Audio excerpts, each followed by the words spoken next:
হ্যাঁ কিন্তু কইতাছে বন্ধু তোর লাগে আর আমি কথা বন্ধু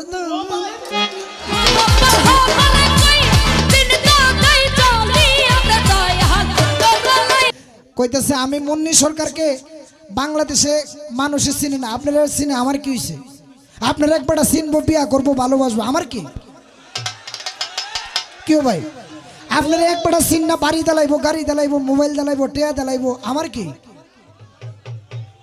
আমার বউটা আপনার থেকে লাইজারটা সুন্দর, আমার বউটা আপনার থেকে লাইজারটা সুন্দর। আপনার বউ সুন্দরী না মহা সুন্দরী থাক, তাতে আমার মুন্নি সরকারের কি? হ্যাঁ, আপনি না দাঁড়ায় বলেন আপনার বউ সুন্দরী। আপনার বউরে নিয়ে আসতেন এখানে, সবাই দেখতো সুন্দরী নাকি কিরকম। আপনার বউটারে দেখার খুব শখ মানুষের, এই যে দর্শকের মনে শখ জাগছে বলার পর থেকে যে আপনার বউ সুন্দরী নাকি কিরকম। আপনার বউ তো দেখে নাই, ওরা কেউ নিয়ে আসলে এখানে ভালো হইতো, এইভাবে মাইক দিয়া না বইলা। আর নেক্সট টাইম থেকে কথা বলে একটু চিন্তা ভাবনা কইরা দেখি। হ্যাঁ গান গাইছে বন্ধু তোর লাইগা রে তনজর জোর, বন্ধু কে কার লাইগা তোরানটা কাটতেছে কার লাগি? এখন হ্যাঁ কিন্তু কইতাছে বন্ধু তোর লাইগা আর আমি কথা বন্ধু